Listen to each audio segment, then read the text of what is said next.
こんにちは、シャチパンです。突然ですが、皆さんは除湿機っていうとどんなイメージをお持ちでしょうか？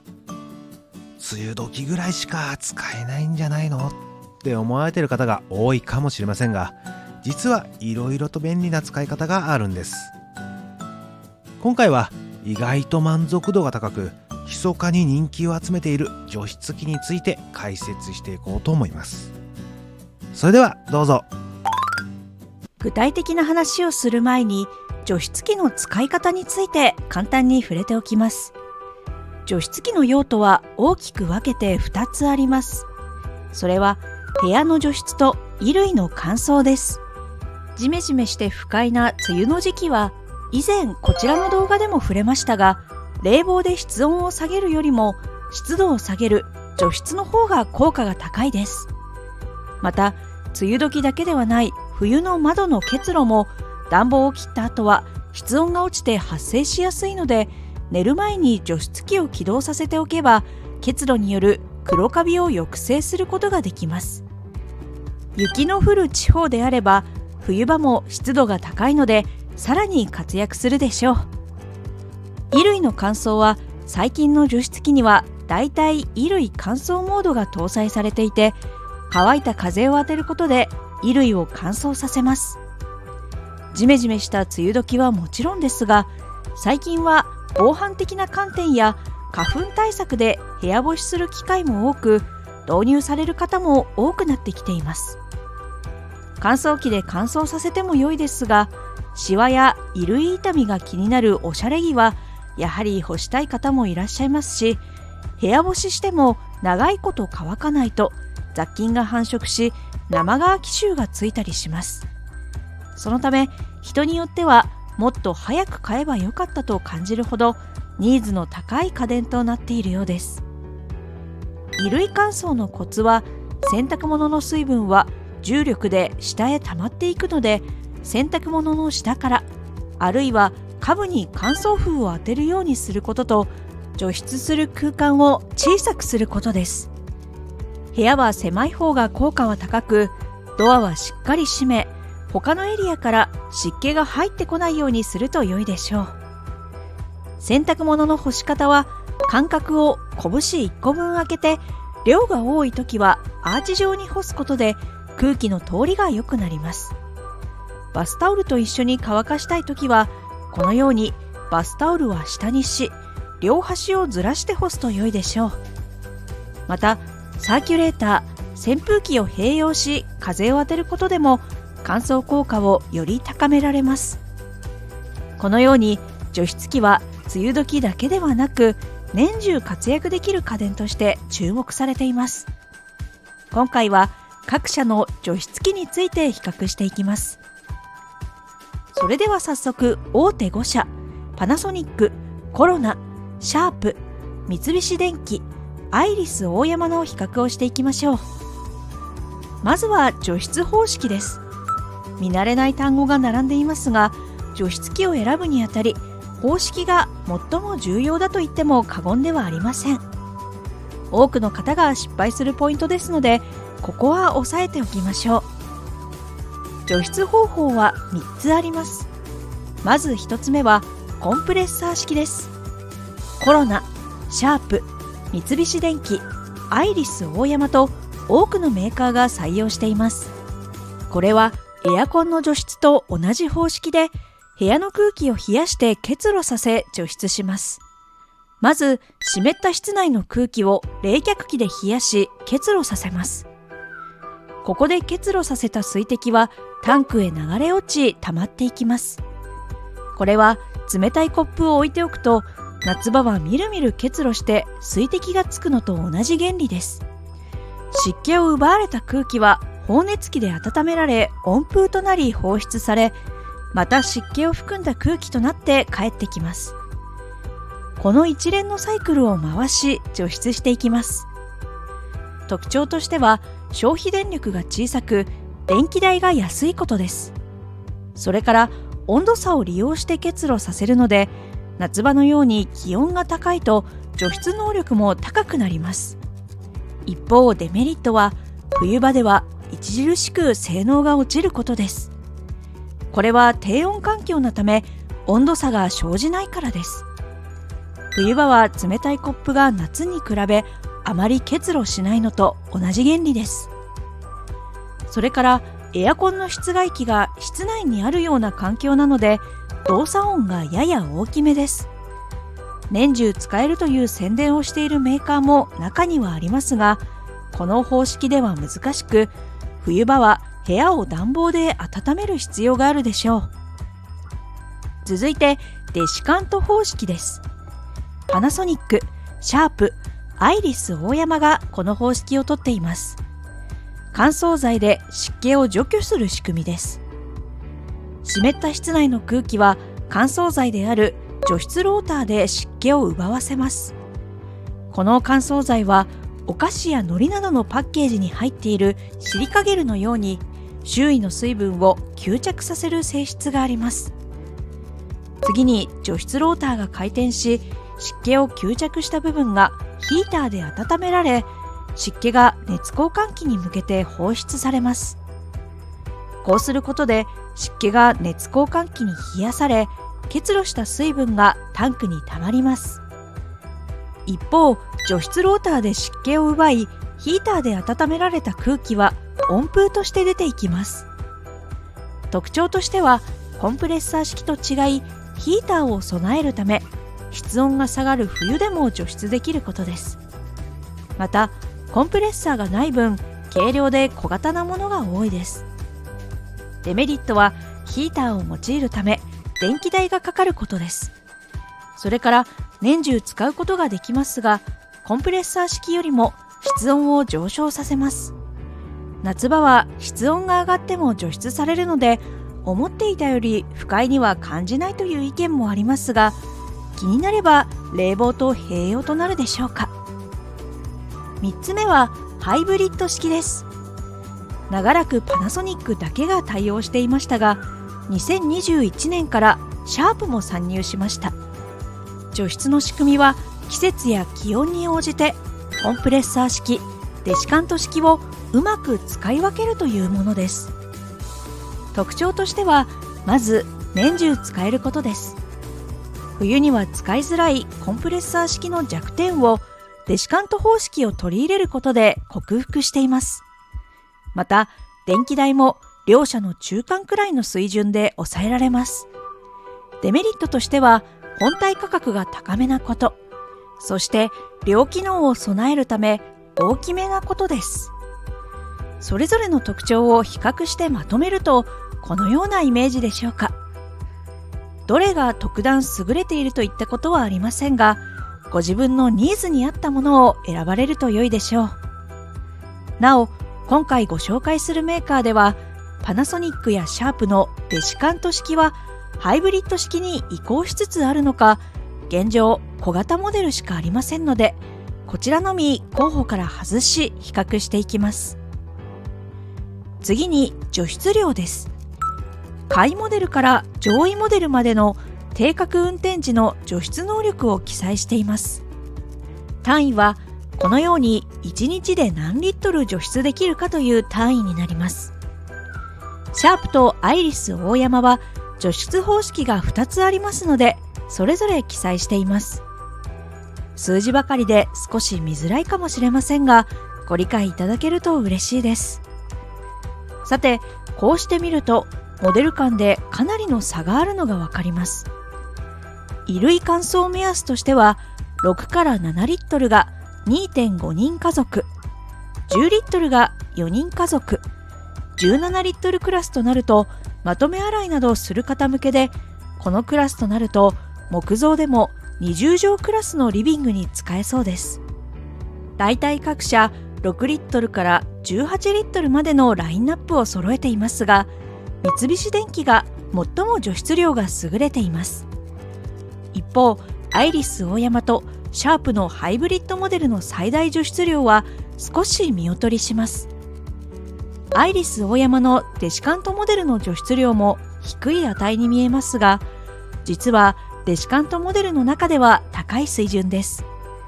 デシカント式は他の方式ほどは除湿できず、最大でも10リットルくらいまでが対応除湿量です。続いて洗濯物の乾燥時間です。乾燥時間は日本電気工業会自主基準であるジェマの定めた試験に基づき実施されています。T シャツやパジャマやタオルなど約2キロ相当の洗濯物の乾燥時間を記しています。各社が適当な基準で測定した値ではありませんが、薄手のものが多いので実際の乾燥時間はこれ以上となるでしょう。参考程度に捉えるのが良いかと思います。除湿量だけで決まると思ってしまいますが、送風するシステム、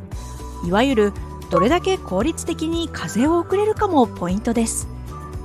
送風するルーバーなどは各社工夫が見られますが、モデルグレードによっては自動スイングではなく手動でしか動かせないタイプもありますので、確認しておくと良いでしょう。アイリスオーヤマ、三菱電機は一部非公開ですが、各社を比較してみると上位モデルの乾燥時間はそこまで大きな差はありませんが、下位モデルの差は大きく、パナソニックがだいぶ短く、除湿量のスペックだけでは決まらないということがわかります。なお、コロナはコンプレッサーモデルでありながら、パナソニックやシャープのハイブリッドモデルと張り合えるのは例外的にヒーターを備えているためです。この2社のハイブリッドモデルを意識しての対抗手段です。一方、シャープのコンプレッサーモデルはヒーターを積んでいないので、乾燥時間は全体的に長めです。次に光熱費です。上位モデルの通常除湿運転3時間あたりの電気代を値上げ後の水準で記載しています。括弧があるものはヒーターを使用した場合の電気代です。衣類の乾燥運転や冬季での運用はこの水準に近くなります。こうして比較してみると、通常運転は各社ほぼ変わらず、ヒーターを含めた運転はパナソニックが少し悪く見えますが、除湿量に応じた光熱費で考えると、むしろコロナの水準が高いと考えるべきでしょう。なお、デシカント式のモデルは通常運転からヒーターを用いるので、この水準となっています。ヒーターの有無で各社電気代はおよそ2倍程度の差となります。続いて価格です。各社の昨年モデルの上位から下位モデルの現価格を記しています。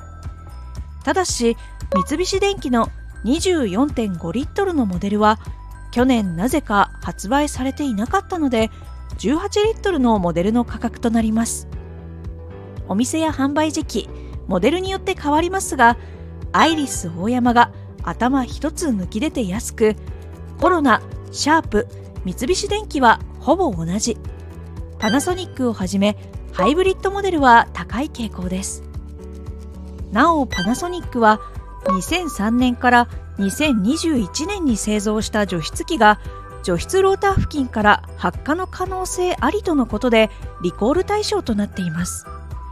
引き取りあるいは現行品と製品交換対応となっていることにより、現行品は2023年5月現在出荷制限中で価格も落ちず、昨年のモデルでもほぼ定価の扱いです。対象品をお持ちの方は注意してください。続いて口コミです。夏の除湿量については各社満足されている方が多かったです。衣類の乾燥や部屋の除湿などしっかり活用できます。一方、冬の季節ではコンプレッサー式の除湿の少なさを嘆く声がありました。除湿方式の特徴を調べず購入された方も一定数いらっしゃって、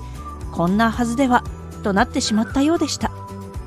モデルによっても違いますが、室温が15度以下であると除湿量は著しく落ちていきそうです。暖房の補助が必要でしょう。また、静音性についても各社不満の声が多めでした。音の感じ方は個人の差が大きく、敏感な方はお店での確認をした方が良いでしょう。静音運転にしても寝室に置けるかどうかは人それぞれとなりそうです。パナソニックはハイブリッド式によって一年中使えると好評でした。冬ではデシカント方式に切り替わりヒーターを使うのでオールシーズン使えます。それからハイブリッド式は本体が大きめになりがちですが、下位モデルは比較的小さめで高さも低く、洗濯物の下に置いて乾燥できると好評でした。下位モデルなので除湿量は控えめですが、風を下から当てられるので乾燥時間短縮につながります。ただしその分タンクは小さめです。悪かった意見としては、ハイブリッド式なので価格が高いこと、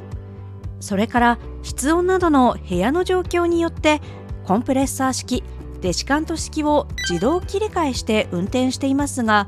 絶妙な室温であったりすると思っていた運転とならないことがあり、室温が上がってしまったなんてこともあるようです。マニュアルでコンプレッサー式、デシカント式、ハイブリッド式を選択できても良いかもしれませんね。続いてコロナです。ヒーターを備えている上位機種の乾燥時間がパナソニックと並ぶ業界トップクラスで好評でした。それからコップ1杯の水で熱交換器を洗浄できるのが嬉しいという声がありました。熱交換器にホコリやゴミが付着すると性能が低下しますが、このようにコップ1杯の水を注ぐだけで汚れを洗い流してくれます。ただしこの方法ではホコリは落とせてもカビは難しいので過信は禁物です。どうせなら熱湯を注ぎたくなります。それからヒーターオンオフが好評でした。マニュアルでコンプレッサー式とデシカント式をオンオフできるようなものです。洗濯物が乾きづらくなってきたなと感じたらオンにしたり、少し部屋を温めたい時に自分好みで使い分けることができます。一方、悪かった意見としては、少しうるさいという意見が他社より多く感じました。それから衣類乾燥でもう少し風が横に広がってほしいという声がありました。次にシャープです。連続排水が良いという声がありました。本体にホースを接続し、排水タンクに溜まった水をお風呂場などに捨てることができます。除湿機は排水タンクがいっぱいになると自動で停止してしまいますが、捨てに行く手間が省けたり、外出中などの長時間運転にも使えます。また連続運転も好評でした。大体の除湿機は切り忘れ防止のため12時間ないし24時間で電源が自動で切れるオートオフ機能が備わっていますが、シャープの除湿機はタイマーボタンの長押しで解除できます。先ほどの連続排水と組み合わせることでずっと運転させることができます。また除菌効果のあるプラズマクラスター機能が好評でした。洗濯物の匂い除去に効果があるようです。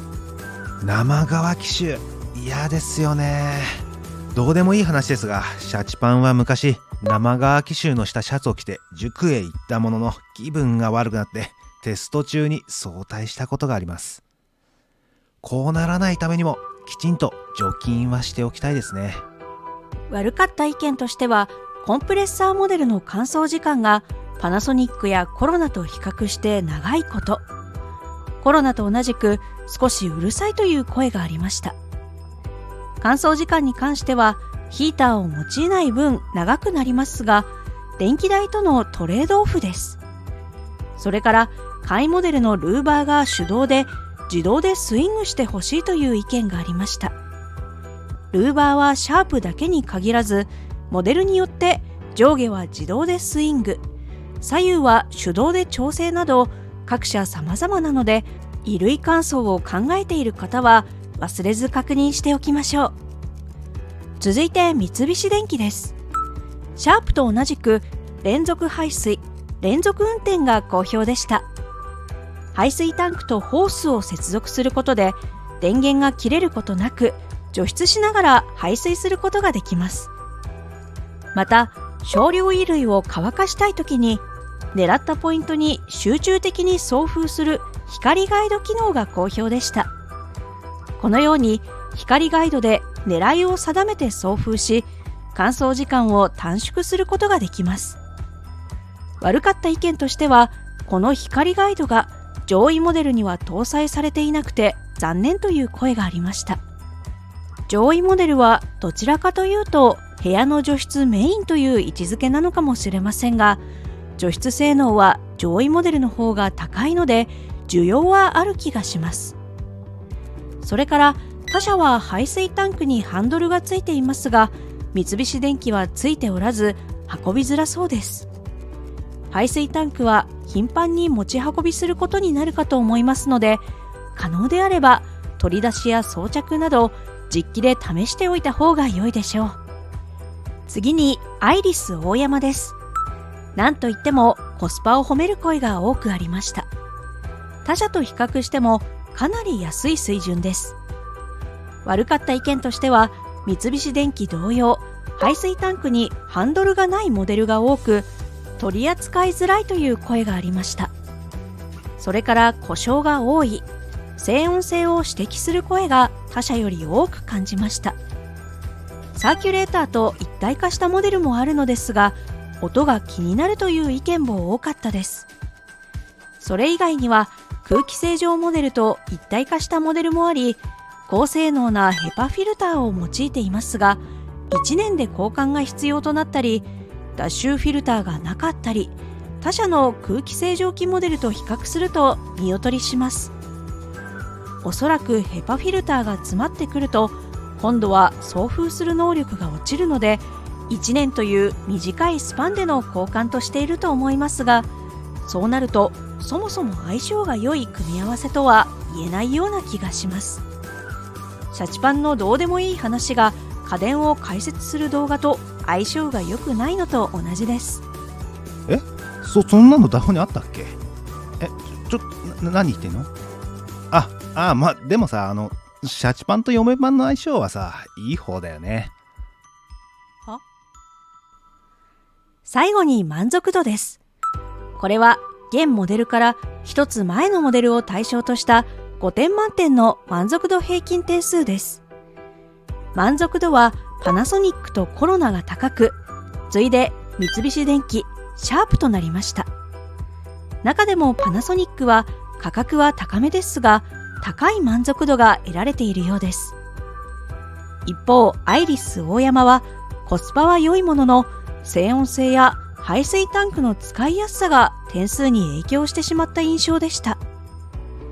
さて、まだご紹介できていない項目はあるのですが、各社の特徴をざっと比較してみました。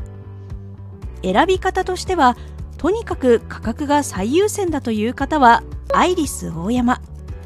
夏の時期の部屋の除湿がメインだという方はシャープのコンプレッサーモデルや三菱電機、部屋の除湿だけではなく衣類乾燥も重視したいということであればコロナ、さらにオールシーズン使いたいって方はパナソニックやシャープのハイブリッドモデルが候補でしょうか。今回ご紹介した内容を踏まえつつ、量販店などで最終確認をしてみてください。それから本機をお持ちの方でご意見や使用感などもしございましたら、ぜひコメント欄にいただければなと思います。さて、今回の動画はこれで終わりです。いやー、この頃一気に暑い日が多くなってきましたね。またジメジメした季節がやってくるかと思うと会社に行く気がなくなりますが、まあでもよく考えたら季節に関係なく出社したくありませんでしたね。それでは最後までご視聴ありがとうございました。次回の動画でまたお会いしましょう。チャンネル登録、高評価よろしくお願いします。また見てくださいね。また見てね。